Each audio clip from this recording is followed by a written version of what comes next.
Thank you. Hi, everybody, and thank you for being here. I am going to go ahead and get started right away. And I want to try to make it so that Sam doesn't have to do any kind of editing at the beginning of this, because usually my recording, she has to edit the beginning and the end. So welcome to Capturing User Responses with Project Outcome. And I think, as Sam mentioned, you have probably heard about Project Outcome at several of the sessions already today. My name is Becky, and we are going to talk today about what is an outcome and how does that differ from an output, and then why do you need both of those things. Then we're going to hear about a free toolkit called Project Outcome that you can use to survey your program attendees. And we're going to talk about creating reports through Project Outcome that can show what kind of impact you are having on your community. Rosalind and Nick are going to talk about how they've used it, and they're going to give you a glimpse into how easy it is to use. Then we'll finish with some resources available on the Project Outcome site, as well as a few other places to get information about the outcome-based evaluation. I am going to let the other panelists introduce themselves in the next couple of slides. All right, I am Rosalind Thompson, and we started using Project Outcome in 2016 and have continued to use it. I've been at the library for 16 years as director. Thanks. Hi, I'm the Adult Services Librarian at the North Liberty Library currently. My name is Nick Shimon. I spent quite a few years actually as the director of the West Branch Public Library, so I've been in Iowa for almost 20 years now. And I don't remember when I started using Project Outcome. It was right around when it started to become available because it produces stats, and I'm a stats nerd, so I was, of course, interested to create more charts and graphs, however possible. All right, Janae, I'll let you go next. Thank you, Becky, and good afternoon, everyone. My name is Janae Jackson Doring. I'm the Youth Services Consultant with the State Library of Iowa. I've used Project Outcome in regards to story times and early literacy and how we can improve storytime services with children and caregivers. So with that, if we can go to the next slide. All right, I got to tell my little story here quick, though. This is a picture of me sharing a secret with my granddaughter at about age 18 months. Now that she's almost 5, she does not hesitate to give me her opinions on anything. So I get to hear a lot about the outcomes of the decision that I make, as well as all the things that we do together. So there you go, Janae. Thank you. So let's talk a little bit about outcomes versus outputs and the difference between each item. So these definitions are both from the Public Library Association and the Institute of Museum and Library Services, respectively. So what is an outcome? An outcome is a specific benefit from a program that results from a library program or service. The thing about outcomes is that they can be expressed as changes that individuals perceive in themselves. So something that they have expressed to say, yes, I've learned this skill, I've learned this attribute. It can be qualitative or quantitative, and it examines what good did we do? What good did this program do? Did the program positively impact the lives of patrons? And how are the lives of patrons better as a result? So that is what outcomes are. With outputs, this definition is from the Institute of Museum and Library Services. Outputs specifically, it's directs products of program activities, usually measured in terms of work accomplished, or simply put, it's what activities did we accomplish that helped achieve our outcomes. It measures the activity size and scope, and it basically answers the question, how much did we do? So outcomes, what good did we do? Outputs, how much did we do? Next slide, please. And so why do outcomes matter? Outcomes matter because They allow libraries to examine how effective their program or programs are. So you're learning how it affected your patrons.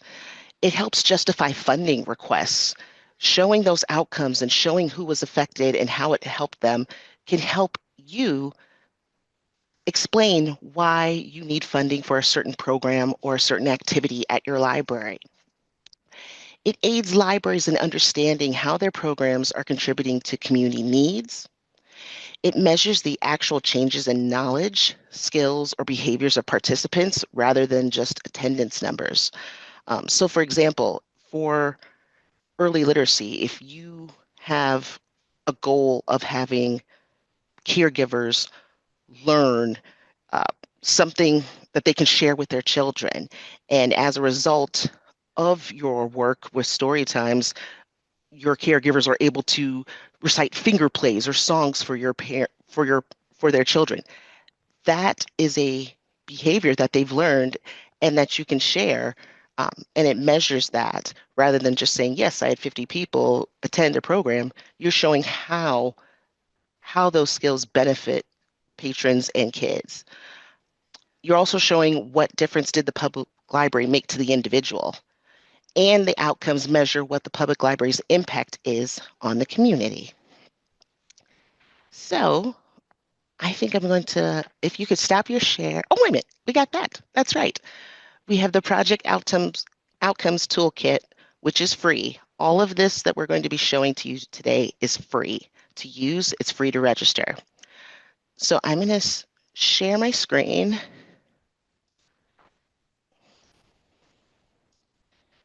Are you guys able to see the project outcome website? Yeah. Yep. Becky, are we perfect? Yes. So this is the project outcome website. I'm logged in so you can see, but this is where you'll come to start creating surveys. There's survey management, data dashboard, there's resources. I really love the peer discussion page, and I'll talk about that in tips and tricks. If you're very, very new to Project Outcome, they have awesome webinars that you can watch to get started on how to use Project Outcome at your library. There's a resource page here that has tutorials, tips on writing open-ended survey questions, case studies, how to get started, previewing surveys, data collection, how to talk to patrons, data analysis, taking action, so really using advocacy tips and good practices for communicating data, and a from the field section that has case studies, on-demand webinars, and a plethora of other information.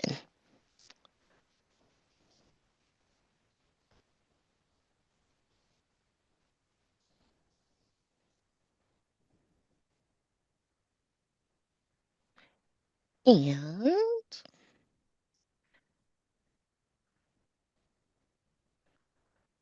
I'm going to stop my share.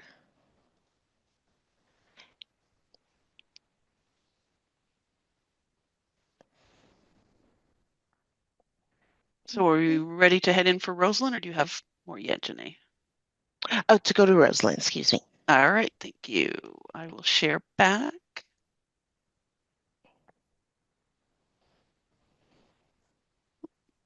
All right. All right, there you go. Yeah, so the project outcome is on the website, on the Public Library Association website, and it's really easy to use. And you can see the website there. Next slide, please, Becky. So there are 6 different service areas. They call them components or service areas on project outcome. And just the 6 different, oh, actually, they actually have 8, don't they? But so you can read what they are. It's civic or community engagement, early childhood literacy, educational lifelong learning, job skills, digital learning, economic development. I think that's a new one. Health, and summer reading. So out of the 6, I guess when we first started using it in 2016, there were just 6 of them. Out of the 6 service areas, we chose to measure the impact of our summer reading program and our lifelong learning program. At that time, we were going through, we offered a series of lifelong learning programming in the spring and in the fall. So it was fairly easy for us to figure out, okay, this is what we want to measure the outcomes of. And if you go to the next slide, Becky, okay. And what's fantastic about Project Outcome is that the website gives you all of the different service areas, but it also, after you do a survey and report and put in the data on the website, they actually come up with fantastic reports for you. And this is one that we directly got after we did our surveys on the summer reading program. So it talks, so it gives you an overview, and it talks about how reading programs are so important for programming and why we offer the summer reading program. That is educational and it's also entertainment, but it also protects against literacy backsliding for children out of school. And then what we did is we distributed short paper surveys. One other thing we really like about Project Outcome is that it's really short. It's about half a page of a paper, just 6 really short questions that's on a scale that participants can answer the questions on. And then it will collect the data. We actually presented those surveys at 2 main events that we had. We run the summer reading program for about 6 weeks. And then there was some planned events when we handed out the surveys. And then we handed them out sporadically throughout the whole 6 weeks of the summer reading program. And we roughly get about 250 people who take part in our summer reading program. And we received a total of 69 survey responses. And then you input your data into the website, and it comes out, like I said, with all these wonderful reports that I think we'll show you later in our slideshow. And the results that were generated said that 99% of the participants learned something new from what they read or experienced. 90% of them enjoyed reading more.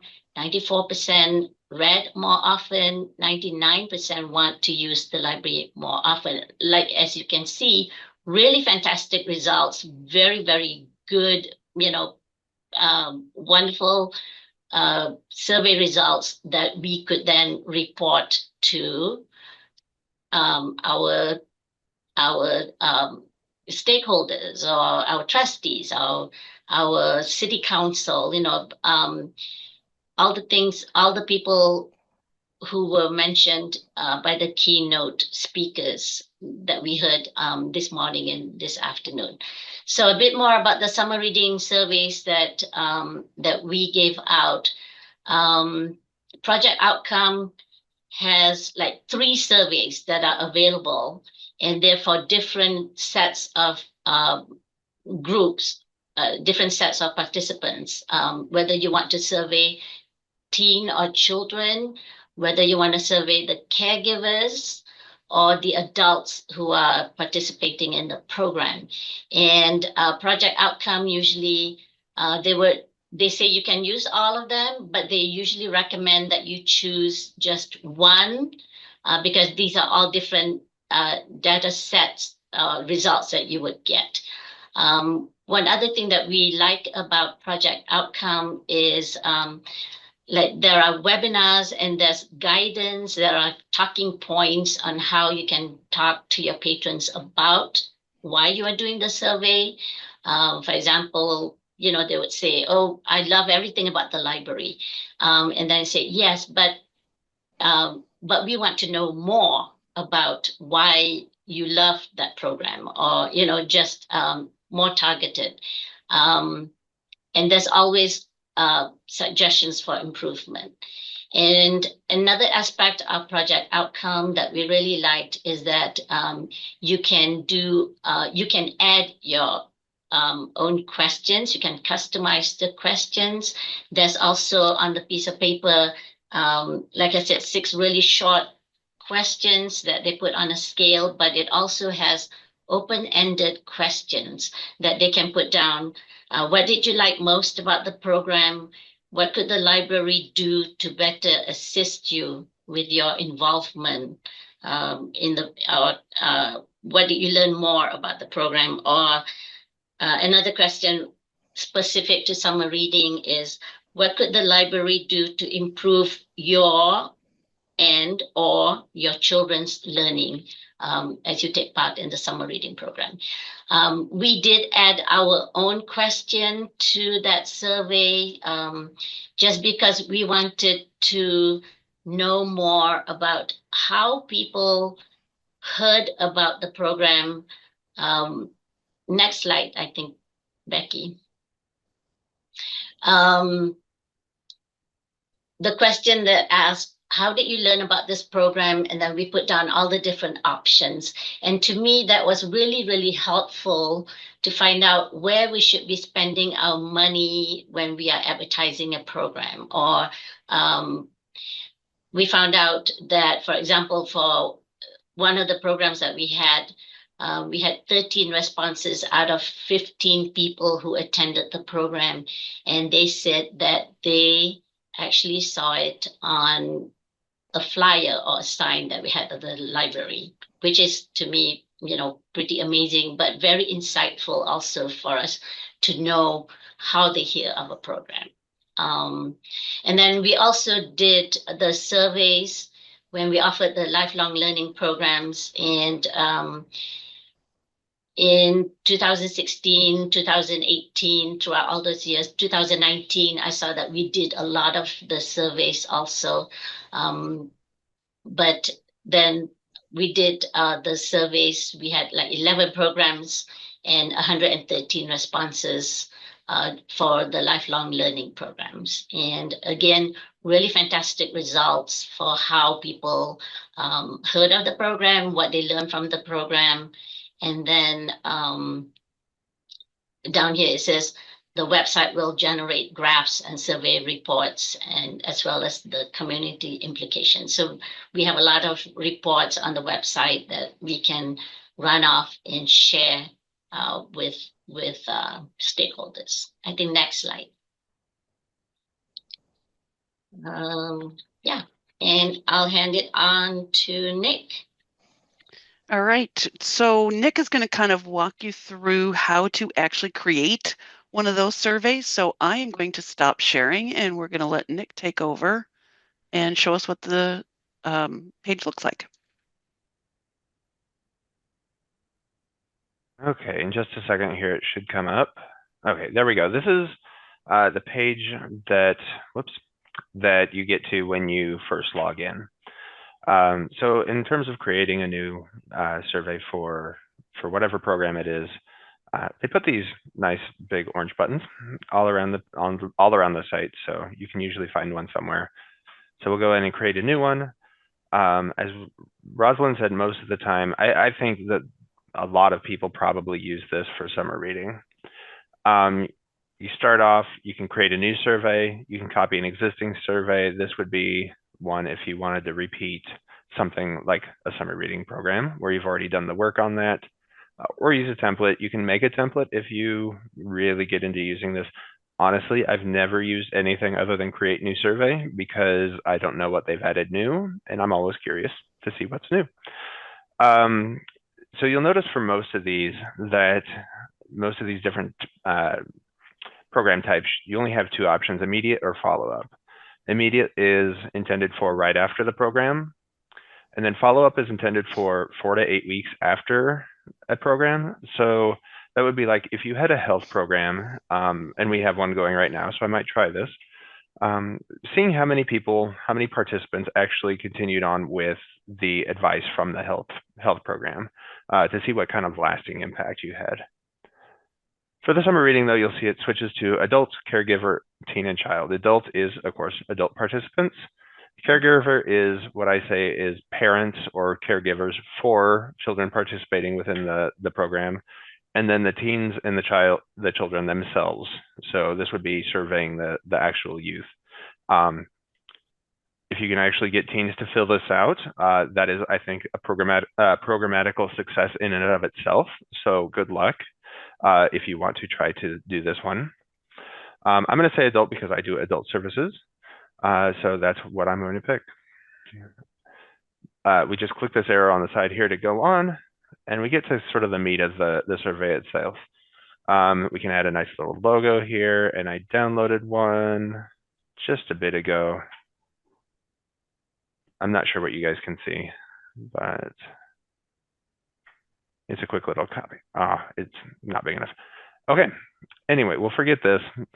You can do a little slide thing here to resize, but that's basically it. You click to upload or to drop them there, just like uploading any other file. And here I was all like practiced out and planned for having a logo, and technology gets in my way. We're going to say Adult Summer Reading Program. For the name, I'm not sure what happened there. And I'll put a year, 2025 is coming up. You can add a program date for individual dates. You'll put just a specific one. For a longer one, you can actually set multiple dates. So we're going to run from June through whatever your ending is. Let's say through July. Project outcome puts in these sections for sustainable goals, and these are actually, I think, mostly used by PLA to help class put things together for them. I don't think it actually shows up in reports, and you guys can correct me if wrong, but they've got a whole selection here of different items. We're going to say, for the most part, for summer reading, it's going to be quality education. You can click in here and add more if you've got specific goals for your summer reading program. Say we had a summer reading program about the environment. You could also say that one of your goals is climate action, something of that sort. The next one is location. You can ask respondents what their location is. I normally do this for them because I want them all to be classified together. You can say I have a couple of different ones. For summer reading, I just say North Liberty because they're all in town or relatively so. And then there's a space for internal notes. I've never used this because I think in any staff, I'm the only one who's ever been interested in collecting the outcome data. So that would be just my mental notes for some reason. We'll click again to go ahead. We've got the survey name, the intro message, footer message, and then a thank you page. I've never changed any of these because I want this to be quick and easy. You can change what this intro message says or what the footer message says, or direct people to a specific URL for your thank you page, but I feel like these are fine. And one of the goals for me for using this is to be quick. And this is what hopefully you guys can see if I open up, this is the thank you page.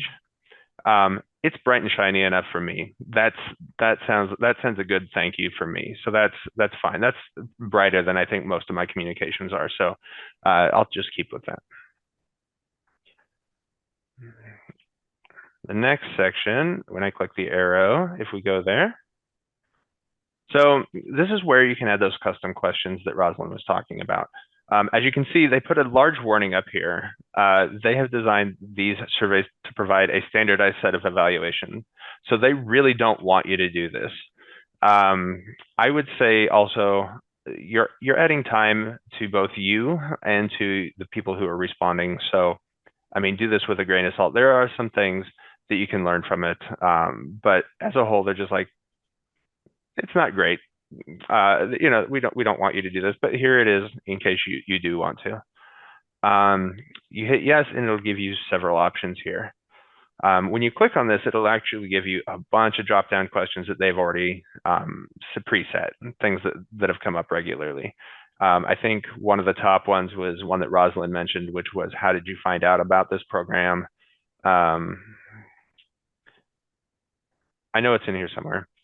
You can find, you know, how long do you visit the library? What zip code are you from? How much would you like? Oh, how did you learn about this program is right at the top. You know, how likely would it be to recommend this to a friend or colleague? So you can get a little bit of a, you know, more of a direct survey type of response from that. We'll do the write your own question just for a sample. It gives you several options with this, a Likert choice, which is the strongly disagree, disagree, neutral, approve, or strongly approve. Multiple choice is what it says, multiple choice. Free text. And then all that apply, I'm not sure what happens. So I've never played around with this. I'm very curious what all that apply does, but we'll just write our own multiple choice here. You can see that one of the things that Project Outcome does for you is normally translation into English, Spanish, and French. If you're asking your own questions and you have a Hispanic population, for instance, you're going to have to provide all of your own Spanish translation. So that's something to take into consideration. Let's just ask, you know, what was your favorite prize from summer reading?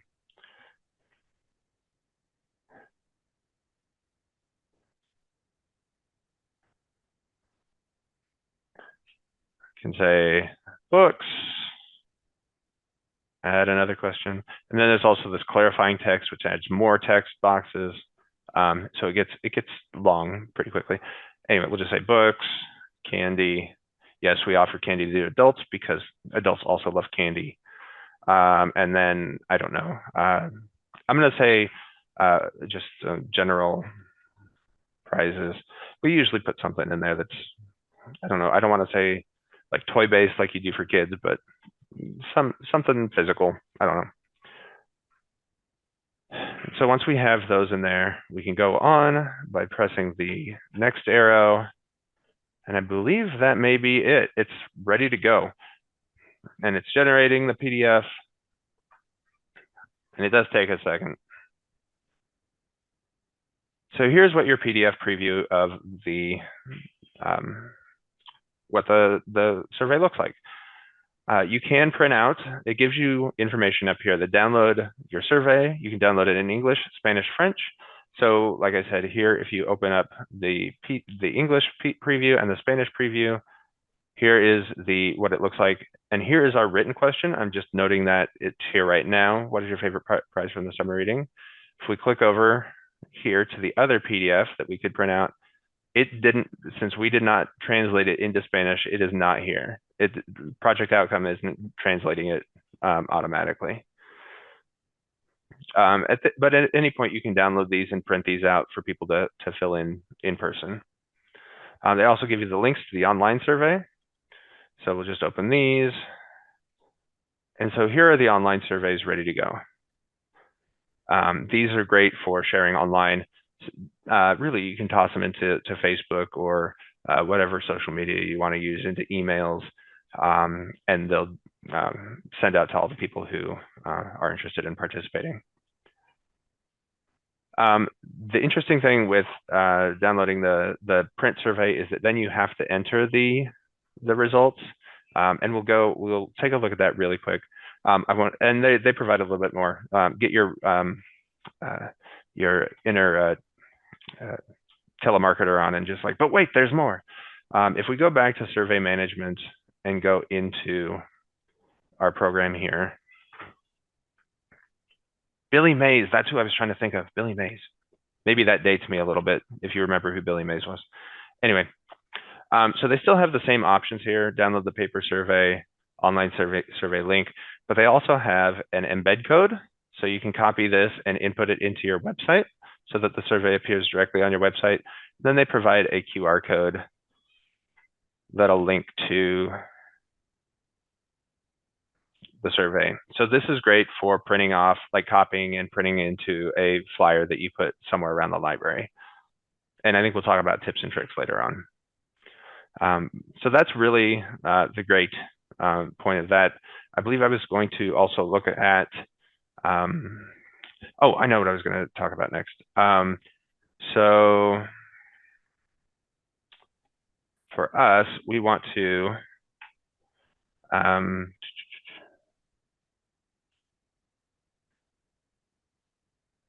don't think this is where I actually wanted to go. Sorry, I lost a little bit of track of my train of thought. If you do the print ones, there is a special place that you can go to put in your own responses, and I have lost where that is in my head. So there we go. Oh, it's right here. That's why I was lost it. So enter paper responses.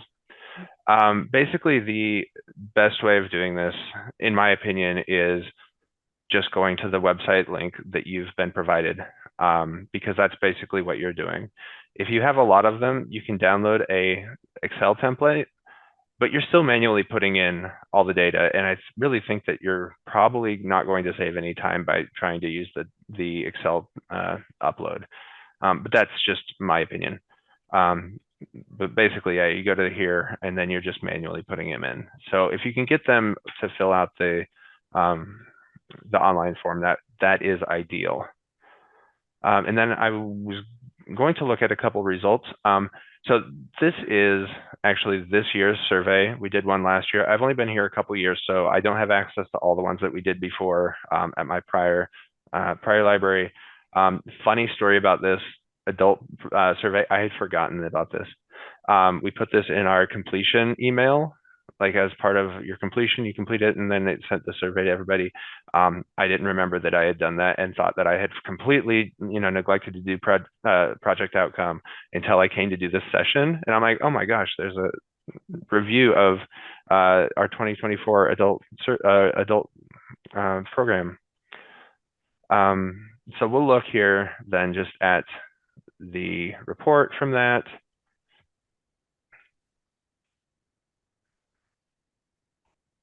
And I hope I'm not getting into too much. I think we were going to look at results real quick. So Becky, flag me down if I expound too far. As you can see, as Rosalind said, the results are really good. It gives you some info up here. As a result, 100% learned something new. 81% read more often. 87% enjoyed me reading more. 94% want to use the library more often. Some caveats on these two middle ones is these are always lower.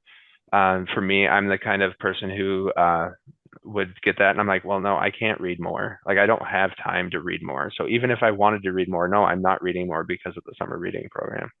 And I'm like, I already enjoy reading enough. I can't enjoy reading more. So I guess I'm kind of neutral on that, but you can see there's very few people that ever said disagree on this. So, and then they give the comparison library to libraries your size, to the state, nationally, and then overall. And honestly, I've never had it be too far off of average. Apparently, we're low compared to our peers, so that's something maybe we need to work on. But oh well. And the great thing about this is great to just print off this first page and give it to your board, to your city council, and it's ready to go. There are a couple other pages. Here's where the additional questions would be, the additional survey questions if you ask those. I don't do this, so this page is usually blank. And then the third page has a lot of data about or a lot of information about the survey itself, and I believe we talk about that in a little bit in the future. So I believe at that point I stop sharing, if I'm not mistaken. All right, I think you're right. I think that's where we are. So let me go back. Ooh, I almost hit the wrong one. So Nick went through all of those steps for creating one, and I posted in the comments, quick and easy. I mean, you watched him do that in real time and how fast and simple that was to create it. Janae has put together some slides that sort of walk you through those steps. So we've got steps 1 through 3, we've got 4, 5, 6, and then congrats, your survey is ready for printing. So I just wanted to show you those. So as you go back to the slide deck, when you can get access to that on our website, you can actually have those steps really simple and easy to look at there. So I am going to talk really quick about reports, but Nick has hit most of the big stuff, so I think we're in really good shape there. One of the pages that you go to when you look at some of the reports from a different section from where Nick was at, talks about the variety of information that you get. You can see in the top middle there, they call it matrix. That's all the graphs and charts that you have available. So not only do they give you that written report, but they also put all the information into graphs and charts. The one under detail allows you to kind of analyze some of the results, which I think is really sort of helpful. They put together a word cloud for you if you want. So as people have filled out your surveys and you get them all back and you've either entered them or they did them online, that will pop up and you'll be able to see a word cloud of the types of words that they used. I don't particularly use the library info or the map. I don't think it's particularly useful, but it's something to at least look at and kind of play with as you're looking at those results. And then the overview of the data is the information that Nick showed you earlier. And again, I just did a screenshot. I blanked out the name of the library that did this one. And so I wanted to show you basically what you've seen already with Nick. 60% of the people said that their knowledge has increased after having and what I like about their results is they say 100%. It was the 60 plus the 40 are agree or strongly agree. So it's not just agree. I mean, you can break it out by that, but you see 100% of the people agreed with the fact that they are more knowledgeable now than they were before. This, we're not going to go or even look at all of this, but this was some of that data on page 3 that Nick showed you. And what I really like about this is you can see that first bullet under there. Again, this is something you can use for funders, going back to your city council, going to your library board. And what they have done is they have said public libraries are essential community links to the internet, technology, and information. 98.7% of public libraries offer free access to Wi-Fi. So they have pulled in statistics from around the country and just put that into the report for you. You could certainly edit it if you wanted to, but they have done all of the work and made it applicable to a wide variety of places here. So the next thing, let's see, my notes say we need to get this next section finished by 2:10, so I think we've got plenty of time. So some tips and tricks. One of the tricks that I heard when and I'm going to let the rest of them kind of talk, but I just wanted to sort of start with this one. One of the libraries that I worked with did Project Outcome. They had a couple of tablets or iPads or something in the library that they used to check out. At the end of the story hour, as the people were getting ready to leave, they handed someone an iPad which had the survey right up on the iPad and said, "Can you take 2 minutes to fill out this survey for us?" If you got 3 or 4 of them, you got 3 or 4 people handing it out, you can set it up so that it automatically goes to the next one and just hand it to that next person in line. So that sort of immediate, while you're thinking about it, here's one way to do it. Certainly you can also hand out, like Nick said, the QR codes or the links. You could send emails to everybody who attended, and it's just another way. And again, when they see that it's literally 2 minutes for them to answer those questions. Um, that was very intentional in the design of these. So I thought that was a really good tip or trick. And then I've found a couple of others as I was kind of looking through, but I'm going to turn it back over to the panelists. Do you guys have anything that you wanted to talk about in terms of using Project Outcome? What kinds of tips do you have? I like how short it is, and there are just a few questions on it. So it's like half a page. And we've only done the paper surveys. And that seemed to work best for us. And we would have the half sheet of paper that we put on the chairs as we were having a program, so people already knew. And or we would hand them out, like 5 minutes before we ended the program. And had already mentioned to people, to the audience, that we were going to do a survey and why it's important to get the results of the survey. And then with all of the surveys that we've done, we've gotten like, if 14 people attended, 13 of them filled in the survey, or, 19 people attended and it was like 16 of them filled it out. So really high numbers of people who filled in the survey. But that was our trick, to put it, ready-made on the chairs. Please fill it out, For me personally, when we had story times, we would pass out the surveys right during playtime. So that way we would have a craft or an activity for the kids, and then the caregivers could fill out the surveys while the kids were playing. We did ours twice a year, once in the winter, fall, winter, and then the other time would be in the spring, almost to summer. And also accessibility, that was really important. Where I previously worked was having it accessible, both in paper and for having it online, because some people just didn't really prefer to do the online, or they just don't want to fiddle with the technology, so they just wanted that paper. So really think about accessibility and making your survey short and accessible. Ooh, Um, good tips. Nick. my thought was just, and what I've always done is just put it everywhere. Like you can put it, put the QR code in the children's area where parents are sitting, while their children play with the learning toys that you have. Put it where the adults are sitting in, the reading area. At my prior library, we did a thing where we would actually put them in the restroom stalls, because and you put a little text on there so that we see you have some time available. So fill out the survey. Facebook, you put it in the links.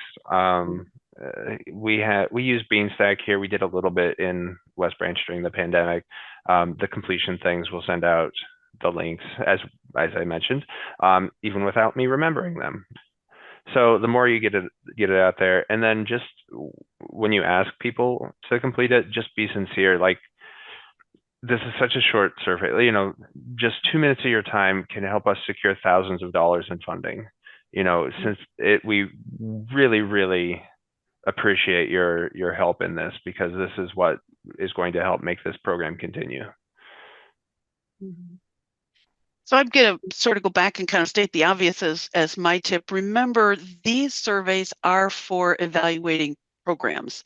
So it's not about, do the hours work for you, or do we have enough parking? So, that's a different kind of survey. And I think sometimes those are the surveys that people tend not to answer. It's much easier to grab those folks at a program, and I think all three of you guys have sort of attested to that you have a better participant rate. And so I don't know, let's see, who was it who talked about not getting surveys back? I'm wondering if you actually use the project outcome ones, because I think they have done a really good job. We're librarians, we don't know how to write surveys. So using their expertise in getting this information, I think is really valuable. I'm just going to really quickly hit some of the resources. Janae showed you a few of those as well. They've got those tutorials. They've got a whole article on writing open-ended survey questions. Let's see, I've got some notes on this one. The overview on the left are all videos. So if you like learning through, kind of watching somebody create a survey, or how do I get to my personal account? The video is right there, and it can sort of walk you through that. In the bottom right-hand corner of this slide is just one clip that I took out of their resource page out of a whole table's worth of information.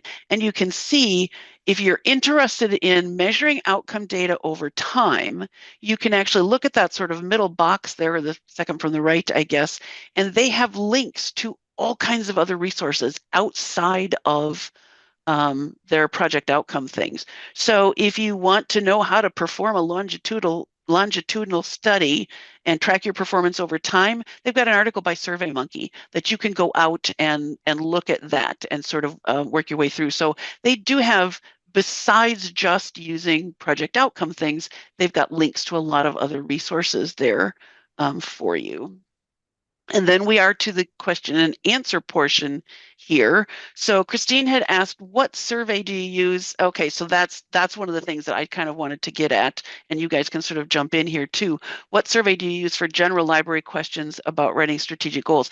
That's not really part of this. This project outcome is only for programming that you have done at your library. So anybody got other things to add there? Just a comment is we were starting a fundraising for a building project in 2016. And so we did the surveys, came up with great results, shared that story with with your staff, with your patrons, with the people who have the money, who can, and our goal was to raise like $1.75 million, and we overachieved our goal. We raised $1.92 million. And I think, the story that we've heard through today is how important it is to share your story, tell your story, so people know about it, so. So you can use things like the folks who attended our lifelong learning program, 100% agreed with the fact that they learned things at the library that has improved their lives. So using that data to write those strategic goals. Yes, you're not going to get something specific, but you can use the information from that programming to help with those. I would say it's really good in any time where you're telling people about how many people you had participate in a program. So when you say we had 200 people participate in the summer reading program this year, and these are the actual outcomes of that process. So that's a good kind of mental combination trigger. Mm-hmm. Mm-hmm.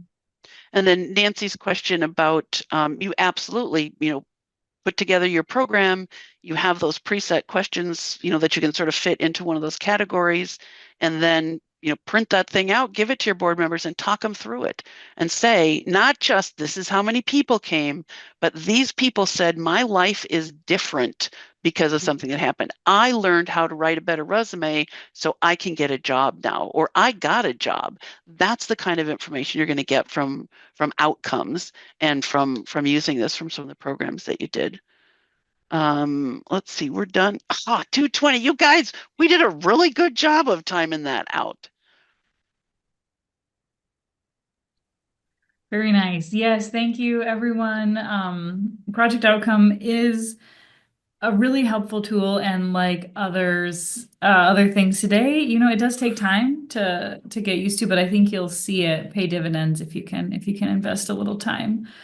I'm going to throw into the chat the link for our CE form. So if you are all done at the conference for today, you can head there to complete your form for CE credit, or to let us know what you think, because a conference on evaluation should be evaluated. We will start back up again at 10 till 3. So if you have other sessions you want to attend this afternoon, those links will be on the conference website. So head there to grab those links. Otherwise, you've got a few minutes to refresh your coffee cup or use the facilities. Tend to those emails you've been ignoring so far this afternoon. But we look forward to seeing you at our next session. Thank you so much. Thank you, Becky.